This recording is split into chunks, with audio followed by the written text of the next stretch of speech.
हरे Krishna everyone. आज हम श्रीमद् भागवतम के पहले कैंटो के 12वें अध्याय के 23वें श्लोक से कथा को शुरू करेंगे। कल हम लोगों ने जाना था, अब तक की कथा में हमने पढ़ा कि महाराज परीक्षित का जन्म हो चुका है। युधिष्ठिर महाराज बहुत प्रसन्न हैं, उनके जात कर्म संस्कार करवाए हैं। धौम्य ऋषि कृपाचार्य को बुला के ब्राह्मणों को धन भूमि सोना हाथी घोड़े ये दान में दिए हैं। और राजा युधिष्ठिर ब्राह्मणों से प्रश्न करते हैं इसके भविष्य के बारे में। परीक्षित महाराज के इस बालक का भविष्य कैसा होगा। तो ब्राह्मण बताते हैं कि ये जो बालक हुआ है ये भगवान राम के समान अपने वचनों का पालन करने वाला होगा। जिस प्रकार भगवान राम अपने पिता के वचनों का मान रखने के लिए 14 वर्ष के लिए वनवास गए, लेकिन पिता के वचनों को टूटने नहीं दिया, उसी प्रकार ये बालक अपने वचनों का मान रखेगा, वचनों को टूटने वचनों से फिरेगा नहीं। फिर बताया कि दान देने में ये शिबी महाराज के समान होगा। शिबी महाराज की कल कथा सुनी थी कि देवता आए उनकी परीक्षा लेने के लिए, बाज और कबूतर का रूप धारण करके शिबी महाराज ने बाज से कबूतर को बचाने के लिए कबूतर के बदले में अपना मांस काट काट कर तराजू में रख दिया, कबूतर के भार के बराबर। कबूतर बढ़ता गया उसका भार, तो शिवी महाराज खुद तुला पर चढ़ गए अपनी बलि देने के लिए, लेकिन कबूतर की जान बचाई। देवता प्रसन्न हुए, उनको आशीर्वाद दिया। तो शिवी महाराज के समान ये पुत्र दानवीर होगा। और बताया कि दुष्यंत और शकुंतला का जो पुत्र था भरत, जिसके नाम पर इस देश का नाम भारतवर्ष पड़ा, उसके समान ये अपने कुल के यश और कीर्ति को फैलाएगा। फिर बताया कि अर्जुन के समान ये बालक धनुर्धर होगा। जैसे अर्जुन महान योद्धा थे, उसी प्रकार ये बालक महान योद्धा होगा और अग्निदेव के समान दुर्निवार होगा। और क्या होगा, समुद्र के समान इसका, जैसे समुद्र को पार करना कठिन है, उसी प्रकार इस बालक से कोई भी पार नहीं पा सकेगा। फिर उन्होंने बताया कि जो बालक है ये शेर के समान शक्तिशाली होगा। हिमालय पर्वत जैसे सारे ऋषि मुनियों को, वृक्षों को आसरा देते हैं, इसी प्रकार ये सबको आसरा देने वाला होगा। पृथ्वी के समान क्षमावान होगा। पृथ्वी के ऊपर हम लोग पांव रखते हैं, पर्वतों का भार पृथ्वी सहन करती है, अधर्मी लोगों का भार सहन करती है, फिर भी सबको माफ कर देती है। तो पृथ्वी के समान क्षमावान होगा ये बालक, और माता पिता के समान सहिष्णु होगा। ये हमने कल पढ़ा। फिर आगे पढ़ते हैं अब 23वें श्लोक से क्या कहते हैं बालक के भविष्य के बारे में। ब्राह्मणों ने कहा, यह बालक मन की समता में अपने पितामह युधिष्ठिर या फिर ब्रह्मा के समान होगा। दानशीलता में यह कैलाशपति शिव के समान होगा। यह देवी लक्ष्मी के भी आश्रय भगवान नारायण के समान सबको आश्रय देने वाला होगा। तो यहाँ पे बताया गया है कि जैसे ब्रह्मा जी हैं या युधिष्ठिर महाराज हैं, ये कौन है, ये दोनों भगवान के प्रतिनिधि हैं, रिप्रेजेंटेटिव हैं। कैसे, राजा परमेश्वर का प्रतिनिधि होता है, राजा परमेश्वर का भेजा गया एक तरह से दूत ही होता है, समझ लो। और जो ब्रह्मा है, ब्रह्मा के ऊपर भी पूरी सृष्टि को, सृष्टि की सृजन करने की पूरा भार है ब्रह्मा जी के ऊपर। ठीक है, तो इन दोनों कामों को करने के लिए चाहे राजा ने अपना कर्तव्य निभाना है जो कि युधिष्ठिर महाराज है, चाहे ब्रह्मा जी ने सृष्टि की रचना करनी है, इसके लिए मानसिक तौर पर समानता बहुत जरूरी है, मन की समता बहुत जरूरी है। थोड़ी थोड़ी बातों पे विचलित होने वाला व्यक्ति नहीं होना चाहिए। अगर किसी व्यक्ति का मन छोटी छोटी बातों पर विचलित हो जाएगा तो फिर राज्य का कार्यभार कैसे संभालेगा। ब्रह्मा जी देखो, सारे देवता जब भी कोई प्रॉब्लम आती है ब्रह्मा जी के पास जाते हैं, ब्रह्मा जी फिर भगवान विष्णु के पास लेके जाते हैं सबको। इतनी बड़ी सृष्टि का निर्माण करना है, अगर उनके मन में समता नहीं होएगी, मन उनका विचलित रहेगा, तो फिर कैसे सृष्टि का निर्माण करेंगे? तो मन की समता में ये ब्रह्मा या युधिष्ठिर महाराज के समान होगा। ठीक है, यहाँ पे शब्द तो पितामह आया है, अगर आप संस्कृत में देखो ना, पितामह। अब पितामह का मतलब ब्रह्मा जी भी हो सकता है और युधिष्ठिर महाराज भी हो सकता है, क्योंकि युधिष्ठिर महाराज दादा थे परीक्षित महाराज के।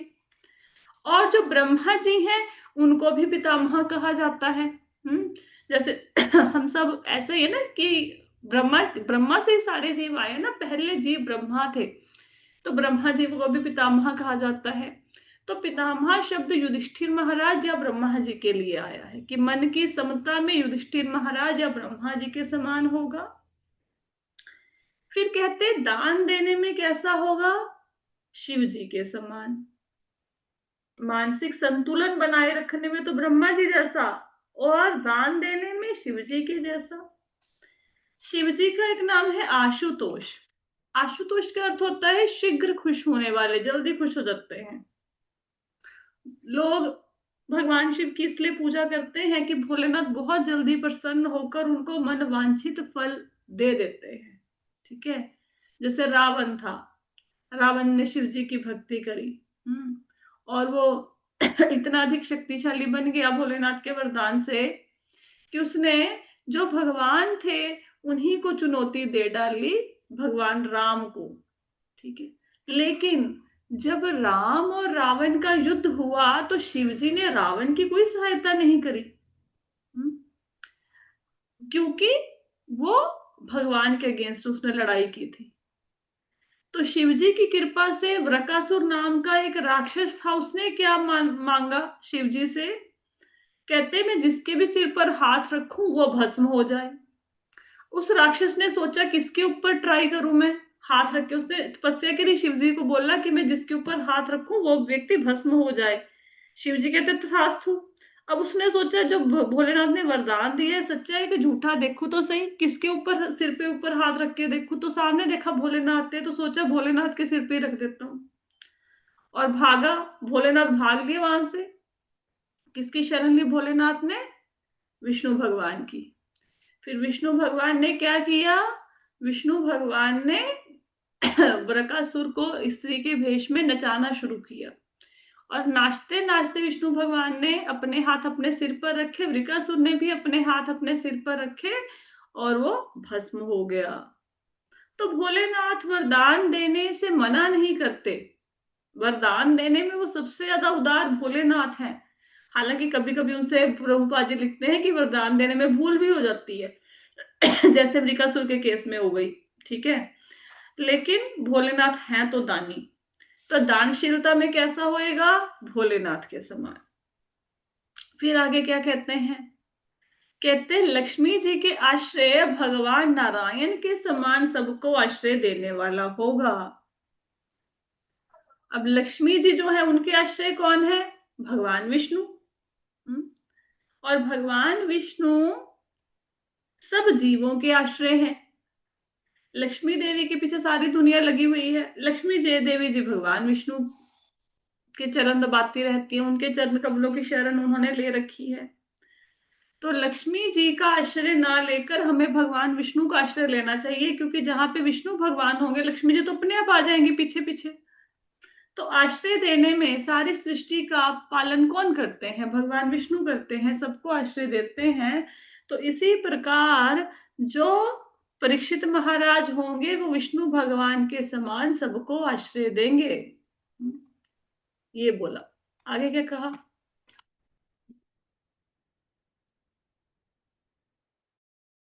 यह बालक भगवान श्री कृष्ण के चरण चिन्हों का पालन करते हुए उन्हीं के समान होगा। उदारता में यह राजा रंती देव के समान, और धर्म में महाराज ययाति की तरह होगा। तो भगवान कृष्ण के चरण चिन्हों का पालन करने का क्या मतलब है? इसका अर्थ ये है, भगवान कृष्ण गीता में क्या कहते हैं कि सब धर्मों का परित्याग करके मेरी शरण में आ जाओ, मैं तुम्हें सारे पापों से मुक्त कर दूंगा। मेरे में ही मन को लगाओ, मेरी ही पूजा करो, मुझे ही नमस्कार करो। तो ये सब जो भगवान का ये आदेश है उनका पालन करने वाला होगा यह बालक। हम्म। तो भगवान के उपदेशों के अनुसार ही अपने जीवन को बिताएगा। और क्या कहा कि रंती देव के समान उदार होगा। रंती देव कौन थे? रंती देव एक राजा हुए हैं। तो रंती देव बहुत दानवीर थे। एक बार राजा ने एकादशी का एक व्रत रखा था, बहुत दिनों के लिए व्रत रखा। और जब राजा फाइनली भोजन करने लगे तो उनसे देवता अलग अलग रूप धारण करके भोजन मांगने आ गए। राजा के पास सिर्फ उतना ही भोजन था, उनके राज्य में उस समय और भोजन नहीं था। राजा ने अपना सारा भोजन दे दिया, फिर पानी बचा। तो राजा से देवता पानी भी मांगने आ गए वेश बदलकर। तो रंती देव ने उनको जल भी दे दिया, जल भी नहीं पिया इतने व्रत करने के बाद। तो रंती देव जैसे उदार थे वैसे ही यह राजा भी उदार होगा, दूसरों पर दया करने वाला होगा। तो परीक्षित महाराज के जन्म के बारे में ये बता रहे हैं कि मतलब जो इतिहास में बड़े बड़े राजा हुए हैं, दान देने में, तपस्या करने में, सहन करने में, उन सबके बारे में बता रहे हैं कि उनके साथ तुलना कर रहे हैं परीक्षित महाराज की। फिर क्या कहा?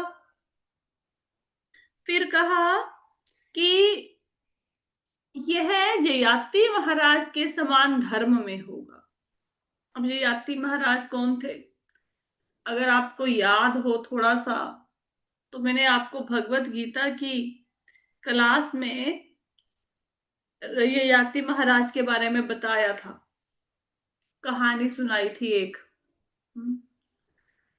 ययाति महाराज शुक्राचार्य, आपको पता होगा, जो देवताओं के गुरु हैं वो बृहस्पति हैं, और जो शुक्राचार्य के गुरु हैं, सॉरी, दानवों के गुरु हैं वो शुक्राचार्य हैं।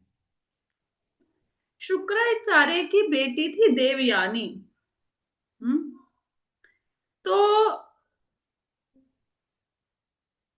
जब वो शुक्राचार्य जी गुरु थे दैत्यों के, तो दैत्यों का जो राजा था उसकी बेटी थी शर्मिष्ठा।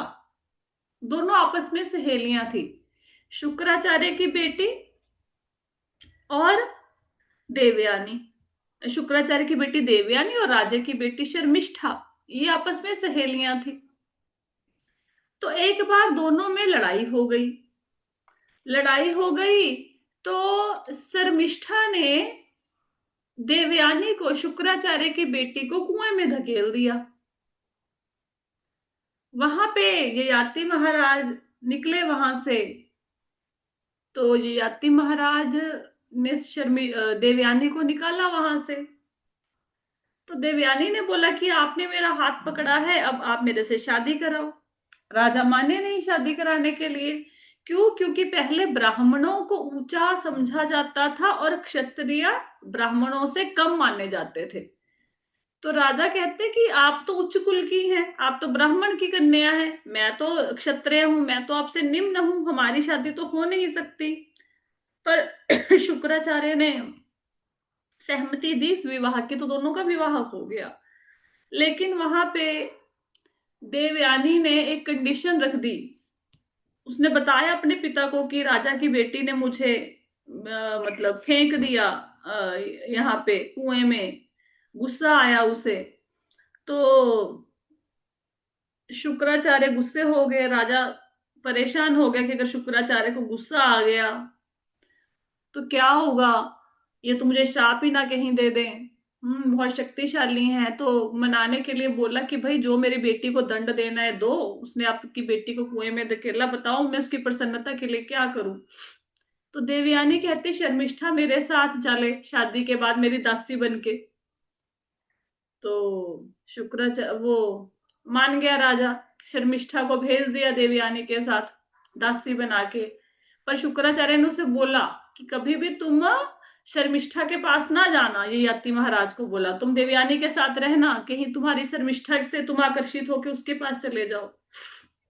लेकिन ययाति महाराज ने क्या किया, वो शर्मिष्ठा के पास चले गए और उससे पुत्र भी उत्पन्न किए। देवयानी को पता लगा, गुस्से होके चली गई अपने पिता के पास।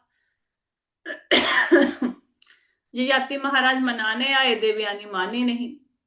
शुक्राचार्य ने श्राप दे दिया कि राजा को, कि भाई तुम बूढ़े हो जाओ, तुम्हारी सारी जवानी चली जाए। तो शुक्राचार्य से फिर माफी मांगी ययाति महाराज ने।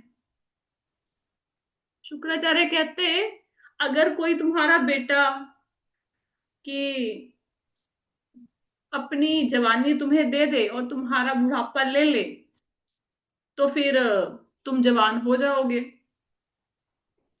अब ययाति महाराज के बच्चे थे, ठीक है, उन्होंने देवयानी से 2 बेटे थे, शर्मिष्ठा से 3 बेटे थे। तो उसने देवयानी के बेटों को पहले बोला कि भाई तुम मेरा बुढ़ापा ले लो, मुझे अपनी जवानी दे दो। वो माने नहीं। फिर शर्मिष्ठा के बच्चों से बोला, तो शर्मिष्ठा का बेटा मान गया, उसका बुढ़ापा लेने के लिए अपनी जवानी उसने पिता को दे दी। तो पिता ने बाद में उसी को राजा बनाया। फिर उसने बहुत देर तक अपनी पत्नी के साथ भोग किया, हजारों वर्षों तक। पुरु पुरु था उसके बेटे का नाम, शर्मिष्ठा के बेटे का, जिसने अपनी जवानी अपने पिता को दी थी, यौवन दिया था।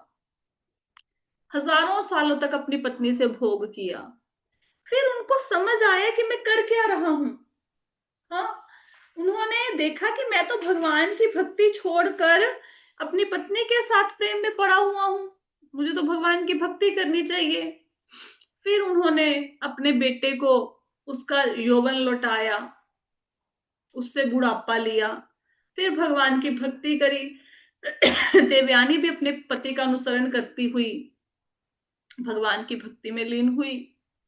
तो ये ययाति महाराज थे। तो ययाति महाराज के समान धर्म का पालन करने वाला होगा, उन्होंने बोला। तो ययाति महाराज जैसे अपना सब कुछ छोड़ के वन में चले गए तपस्या करने, उसी प्रकार परीक्षित महाराज भी आप देखेंगे, जब इनको श्राप मिला था, सारा राजपाट त्याग के नदी के तट पर बैठ जाएंगे, उपवास रखकर। रंती देव की कथा आपको नहीं अच्छे से सुनाई थी, रंती देव की कथा भी सुना देते हैं, पता नहीं फिर कभी सुनने को मिलेगी कि नहीं मिलेगी। तो रंती देव एक महान राजा थे। एक बार उनके राज्य में अकाल पड़ गया था। तो रंती देव ने अपना सब कुछ दान कर दिया लोगों को, कुछ नहीं बचा राजा के पास। रंती देव 48 दिनों तक भूखे रहे। अब भूखे प्यासे राजा का शरीर कांपे। अब उनको कहीं से 50वें दिन थोड़ा सा भोजन मिला। अब उन्होंने भोजन अपने हाथ में लिया ही था कि एक ब्राह्मण आगे मेहमान के रूप में, राजा ने आधा भोजन ब्राह्मण को दे दिया। आधा भोजन राजा ने सोचा अपने परिवार को दे दूं, लेकिन इतने में एक शूद्र आ गया। राजा ने आधा भोजन उसको दे दिया। फिर थोड़ा सा राजा के पास भोजन बचा तो उसने बोला, शूद्र ने, कि मेरा कुत्ता भी भूखा है, उसके लिए भी अनाज दो। तो राजा ने सारा अनाज जो भी बचा था कुत्ते को दे दिया।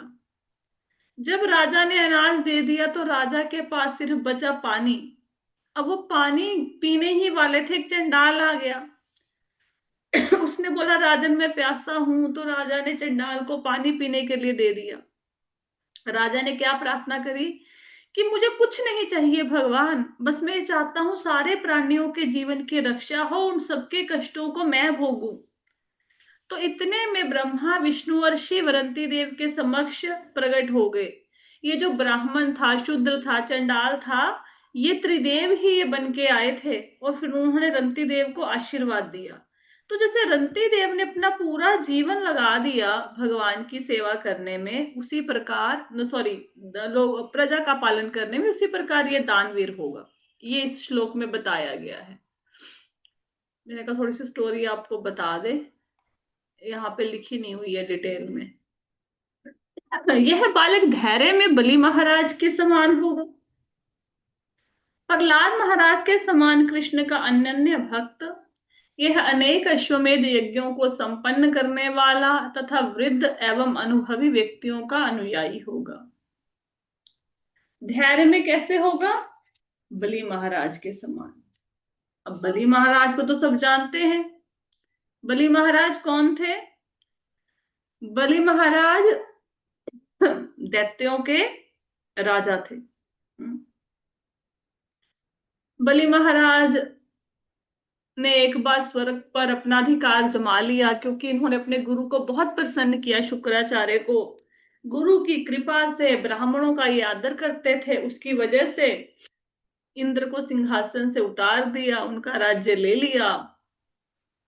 फिर जो देवताओं की माता है अदिति, इंद्र की माता, उसने देखा मेरे बच्चों के पास तो राज्य नहीं है, तो उसने कश्यप मुनि को बोला, अपने पति को, कि भाई मेरे पुत्रों को राज्य वापस मिले। तो कश्यप मुनि ने उनको व्रत करने के लिए बोला एक। तो उन्होंने व्रत किया, बड़ा कठिन व्रत था। उसके बाद वामन भगवान उनके यहाँ पे प्रकट हुए। इसके बारे में डिटेल में पयोव्रत बोला था करने के लिए, पयोव्रत। इसके बारे में डिटेल कथा आएगी आने वाले स्कंधों में। वामन भगवान प्रकट हुए अदिति और कश्यप मुनि के यहाँ पे। वामन भगवान ने, बलि महाराज एक यज्ञ कर रहे थे, वहां पे जाके 3 पैर भूमि मांगी। एक पैर में सारी पृथ्वी नाप ली, एक पैर में सारा आकाश, ऊपर के लोक नाप लिए। फिर तीसरा पैर बलि महाराज कहते, भगवान मेरे सिर पे रखो। इन्होंने 3 पैर भूमि मांगी थी बलि महाराज से ब्राह्मण के रूप में, और बाद में अपने रूप का विस्तार कर लिया। इनके गुरु ने बोला, शुक्राचार्य ने, कि विष्णु है, तुम्हें ठगने आए हैं। लेकिन बलि महाराज कहते, भले ही भगवान विष्णु आए हैं, फिर इससे अच्छी बात क्या हो सकती है कि भगवान मेरे पास कुछ मांगने आए हैं। अपने वचन का मान रखा। फिर भगवान ने प्रसन्न होकर इनको पाताल का राजा बना दिया, नीचे के लोगों का। तो बलि महाराज के समान ये धैर्य में, देखो किसी का सारा कुछ कोई छीन ले, पूरा राजपाट, तो व्यक्ति की क्या हालत होती है। लेकिन बलि महाराज ने धैर्य नहीं छोड़ा, है ना। तो धैर्य में बलि महाराज के समान होगा, और प्रहलाद महाराज के समान कृष्ण का अनन्य भक्त होगा। अब प्रहलाद महाराज को देखो, 5 साल की उम्र थी। हिरण्यकश्यप ने कठोर दंड दिए भगवान की भक्ति रोकने के लिए। कभी हाथी के पैर के नीचे कुचलवाया, कभी पर्वत से गिराया, लेकिन प्रहलाद महाराज टस से मस नहीं हुए, भगवान की भक्ति करते रहे। वो महाभागवत थे, प्रथम श्रेणी के भक्त थे। फिर भगवान ने नरसिंह देव का रूप धारण करके अपने भक्त को बचाया, प्रहलाद महाराज को। तो कहते कि जिस प्रकार प्रहलाद महाराज भगवान कृष्ण के अनन्य भक्त थे, उसी प्रकार ये बालक भी भगवान कृष्ण का भक्त होगा। और कहते कि यह अनेक अश्वमेध यज्ञों को संपन्न करने वाला वृद्ध एवं अनुभवी व्यक्तियों का अनुयायी होगा। तो कहते कि अश्वमेध यज्ञों को संपन्न करेगा, और बड़े बूढ़े और जो एक्सपीरियंस्ड लोग हैं उनका मार्गदर्शन से राज्य चलाएगा। ये बताया। और क्या बताया? यह बालक ऋषि तुल्य राजाओं का पिता होगा। विश्व शांति तथा धर्म के निमित्त यह मर्यादा तोड़ने वालों तथा उपद्रवकारियों को दंड देने वाला होगा। तो भविष्यवाणी करी कि जो यह राजा है कैसा होगा? ऋषि तुल्य, राज ऋषि होगा। राजा होकर भी ऋषि जैसा जीवन होगा इसका। खुद के सुख भोगों की इच्छा नहीं होगी, जनहित के बारे में सोचेगा, और मर्यादा तोड़ने वाले को दंड देगा। आप आगे जाके कथा सुनेंगे कि किस प्रकार बलि महाराज ने कलयुग का सामना किया, कलयुग मिला बलि महाराज को, और बलि महाराज कलयुग को तलवार लेकर मारने के लिए खड़े हो गए। कलयुग कांपने लगा। शरण ली बलि महाराज की, और बलि महाराज शरणागत की रक्षा करते थे। बोले कि मैं तुम्हें मारूंगा नहीं, पर मेरे राज्य से चले जाओ। कलयुग कहता चला तो जाऊंगा, पर मैं रहूं कहाँ? आप तो चक्रवर्ती सम्राट हो, पूरी पृथ्वी पर तो आपका साम्राज्य है, मैं कहाँ रहूं? मुझे कोई स्थान दीजिए। तो बलि महाराज ने 4 स्थान बताए, जहां पे सुरा, जहां पे शराब पी जाती है, यहाँ पे पर स्त्री गमन होता है, यहाँ पे जुआ खेला जाता है, और जहां पे पशुओं का वध किया जाता है, बताया कि भाई यहाँ पे तुम रह सकते हो। तो कलयुग क्या आता कि आपके राज्य में ये सारी चीजें है ही नहीं, आप मुझे बताओ, कोई और जगह बताओ। फिर बोला कि यहाँ पे सोना होगा अवैध रूप से संग्रहित, वहां पे तुम हो सकते हो, सोने में भी तुम वास कर सकते हो। तो इस प्रकार परीक्षित महाराज ने जो मर्यादा को तोड़ रहे थे उनको दंड दिया, और कलयुग को भी मारने के लिए उद्यत हो गए। तो उनके बारे में भविष्यवाणी कर रहे हैं ब्राह्मण की, कितना महान ये बच्चा होगा। फिर अंत में क्या बोला? वह ब्राह्मण पुत्र के द्वारा भेजे गए तक्षक नाग के डसने से अपने मृत्यु होने की बात सुनकर समस्त भौतिक आसक्ति से अपने आप को मुक्त करके भगवान को आत्मसमर्पण करके उनकी शरण ग्रहण करेगा। अंत में क्या बताया ब्राह्मणों ने? कि ब्राह्मणों के, एक ब्राह्मण का बेटा होगा, वो इसको क्या करेगा? श्राप देगा, और ब्राह्मण के श्राप के कारण तक्षक नाम का नाग इसको आके डसेगा, और ये अपनी सारी भौतिक आसक्ति से अपने आप को मुक्त करके, सारी मोह माया को छोड़कर भगवान को आत्मसमर्पण करेगा और भगवान की शरण ग्रहण करेगा। ये उन्होंने बताया। आगे क्या बताया? व्यासदेव के महान दार्शनिक पुत्र से समुचित आत्मज्ञान के विषय में जिज्ञासा करने पर वह भौतिक आसक्ति का परित्याग करेगा और निर्भय जीवन प्राप्त करेगा। अब युधिष्ठिर महाराज डर डर गए ना कि ब्राह्मण का बेटा मेरे पोते को श्राप देगा।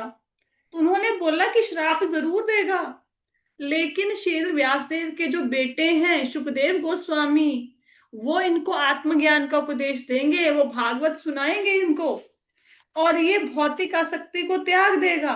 भौतिक आसक्ति का मतलब है कि सारे भौतिक बंधनों को तोड़ देना, भौतिक चीजों के साथ मोह ना रखना, और अपने आप को शरीर ना समझना, और आत्मा की जो लक्ष्य है भगवान की प्राप्ति, उसमें लग जाना। तो कहा कि भाई श्रीमद् भागवतम की कथा सुनने से ये जन्म मृत्यु के चक्कर से प्राप्त को पार कर जाएगा, निर्भय जीवन प्राप्त करेगा। आगे क्या कहा?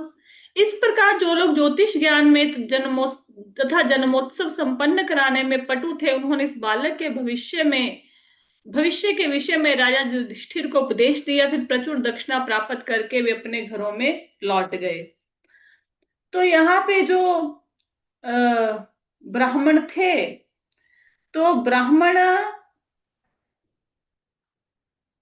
परीक्षित महाराज के भविष्य के बारे में उन्होंने राजा को बताया, और फिर परीक्षित महाराज ने उनको पर्याप्त सोना, भूमि, गायें, अन्न, गांव और बहुत सारी वस्तुएं भेंट करी, और फिर ये दान ग्रहण करके सारे ब्राह्मण अपने अपने घरों में चले गए। इस तरह यह पुत्र संसार में परीक्षक नाम से विख्यात होगा, क्योंकि यह उन व्यक्ति की खोज करने के लिए सारे मनुष्यों का परीक्षण करेगा जिन्हें इसने अपने जन्म के पूर्व देखा है। इस तरह यह निरंतर उनका भगवान का चिंतन करता रहेगा। अब कहते इसका नाम होगा परीक्षित, क्योंकि यह संसार की परीक्षा करता रहेगा। क्या परीक्षा करेगा? परीक्षित महाराज ने देखा था भगवान को जब गर्भ में भगवान ने रक्षा की थी परीक्षित महाराज की। फिर वो अंतर ध्यान हो गए थे। चार भुजाएं थी भगवान का, श्यामल वरण था, पीतांबर पहना हुआ था, कुंडल धारण किए थे, हाथ में गदा थी। जब परीक्षित महाराज का जन्म हुआ वो हर व्यक्ति को बड़े गौर से देखते थे। उनको लगते थे ये वही तो नहीं है जिसने गर्भ में मेरी रक्षा की थी। तो हर व्यक्ति का निरीक्षण करते थे परीक्षित महाराज। तो हर व्यक्ति का को भगवान देखते थे कि वो भगवान तो नहीं है जो मुझे गर्भ में मिले थे। तो इस प्रकार हमेशा भगवान का चिंतन करते रहते थे। ये बताते हैं पंडित। जिस तरह शुक्ल पक्ष में चंद्रमा दिन प्रतिदिन बढ़ता जाता है, उसी तरह यह राजकुमार परीक्षित शीघ्र ही अपने संरक्षण पितामहों की देखरेख तथा सुख सुविधाओं के बीच तेजी से विकास करने लगा। तो परीक्षित महाराज बड़ी तेजी से अपने पितामह, जो उनके दादा थे, पांचों पांडव, उनके निरीक्षण में राज्य की सारी सुख सुविधाओं को प्राप्त करके बड़ी जल्दी से बड़े हो गए। इसी समय राजा युधिष्ठिर स्वजनों के से युद्ध के कारण किए गए पापों से मुक्ति पाने के लिए अश्वमेध यज्ञ करने पर विचार कर रहे थे। लेकिन उन्हें कुछ धन प्राप्त करने की चिंता सवार थी, क्योंकि लगान और जुर्माने से एकत्रित कोष के अतिरिक्त और कोई धन संग्रह नहीं था। तो राजा युधिष्ठिर सोच रहे थे कि इतना नरसंहार हो गया महाभारत के युद्ध में, अब मैं अश्वमेध यज्ञ करूं इस पापों से मुक्ति पाने के लिए। लेकिन पैसा नहीं था। राज्य में सिर्फ जो टैक्स से थोड़ा बहुत पैसा आता था, जुर्माने से, वही था। अश्वमेध यज्ञ के लिए तो अरबों रुपए चाहिए। फिर क्या हुआ? फिर उनको टेंशन होगी कि अश्वमेध यज्ञ कैसे होगा। राजा की हार्दिक इच्छाओं को जानकर उसके भाइयों ने च्युत भगवान कृष्ण की प्रेरणा अनुसार उत्तर दिशा से राजा मरुत द्वारा छोड़ा गया प्रचुर धन एकत्रित किया। तो राजा के मन की बात को जानकर भगवान कृष्ण ने मार्गदर्शन किया और अर्जुन को भेजा उत्तर दिशा में। उत्तर दिशा में कौन थे? महाराज मरुत रहते थे पहले के जमाने में। उन्होंने मतलब वो, उनके पास सोने का पर्वत था। उन्होंने एक शिव यज्ञ किया था। भगवान इससे उस शिव यज्ञ से इतने प्रसन्न हुए कि सोने का पहाड़ दे दिया मरुत राजा को। तो उनके पास पर्याप्त मात्रा में सोना था। इनके जो यज्ञ होता था उसमें मंडप भी सोने का बनता था, भोजन की थालियां भी, सब लोगों को सोने की थालियों में भोजन करवाया जाता था। राजा बहुत प्रचुर मात्रा में सोना दान करते थे, लेकिन लोगों के पास इतना ले जाया नहीं जाता था जितना, जैसे किसी के पास घोड़ा है, घोड़े के ऊपर कितना सोना ले जाएगा? अगर राजा ज्यादा देगा तो वहीं पे छोड़ जाएगा ना। तो लोग बहुत सा सोना छोड़ के चले जाते थे। और सब लोगों के घर में इतना ज्यादा धन संपत्ति थी कि किसी के छोड़े हुए सोने को दूसरा व्यक्ति लेता भी नहीं था। तो वहां सोने के ढेर पड़े थे। तो भगवान कृष्ण ने बोला अर्जुन को भी, जाओ वहां से सोना लेके आओ, राजा मरुत ने छोड़ा हुआ है। तो जो अर्जुन है वो गए और राजा मरुत द्वारा छोड़ा गया सोना लेके आए, जिससे युधिष्ठिर महाराज यज्ञ कर पाए। उस धन से राजा 3 अश्वमेध यज्ञों के लिए सामग्री उपलब्ध कर सके। कुरुक्षेत्र के युद्ध के बाद अत्यंत भयभीत पुण्यात्मा राजा युधिष्ठिर ने इस प्रकार भगवान हरि को प्रसन्न किया। जो ये सोना लेके आए भगवान, राजा युधिष्ठिर के भाई, भगवान के आदेश पर, उससे राजा ने 3 अश्वमेध यज्ञ किए और इस प्रकार भगवान को प्रसन्न किया यज्ञ करके। फिर क्या हुआ? महाराज युधिष्ठिर द्वारा यज्ञ में आमंत्रित होकर भगवान श्री कृष्ण ने इस बात का ध्यान रखा कि वे सारे यज्ञ योग्य द्विज ब्राह्मणों द्वारा संपन्न कराए जाएं। तत्पश्चात संबंधियों की प्रसन्नता के लिए भगवान कुछ 1 मास तक रहे। अब ये सारे यज्ञ किसकी देखरेख में हुए? भगवान श्री कृष्ण की देखरेख में। भगवान श्री कृष्ण ने देखा कि कोई कमी नहीं रहनी चाहिए, योग्य ब्राह्मण यज्ञ को करवाएं। और यज्ञ जब समाप्त हो गए तो भगवान अपने संबंधियों की प्रसन्नता के लिए कुछ महीनों तक हस्तिनापुर रुके। हे शौनक, तत्पश्चात भगवान ने राजा युधिष्ठिर, द्रौपदी तथा अन्य संबंधियों से विदा लेके अर्जुन तथा यदुवंश के अन्य सदस्यों के साथ द्वारिका नगरी के लिए प्रस्थान किया। फिर जब कुछ महीने रुके, उसके बाद आज्ञा ली युधिष्ठिर महाराज से और द्रौपदी से, और अर्जुन को भी साथ में लिया और यदुवंशियों को भी लिया, और फिर द्वारिका नगरी चले गए। इस प्रकार श्रीमद् भागवतम के प्रथम स्कंद के अंतर्गत सम्राट परीक्षित का जन्म नामक 12वें अध्याय के भक्ति वेदांत तात्पर्य पूर्ण हुए। इसके साथ ही हमारा ये चैप्टर समाप्त होता है। आज इस चैप्टर को कंप्लीट करना था। लास्ट के श्लोक थोड़ा फास्ट फास्ट हम लोगों ने पढ़ लिए, लेकिन रिवीजन के टाइम पे हम लोग राजा मरुत की कथा थोड़ा विस्तार में करेंगे, ठीक है, और राजा मरुत के बारे में और कैसे उन्होंने यज्ञ की उसका थोड़ा सा वर्णन करेंगे, ठीक है। आज की क्लास में किसी को कोई प्रश्न है? नहीं है? ठीक है, तो आज की कथा को यहीं पे विश्राम देते हैं। श्रीमद् भागवतम की जय, श्रील प्रभुपाद की जय। हरे कृष्ण।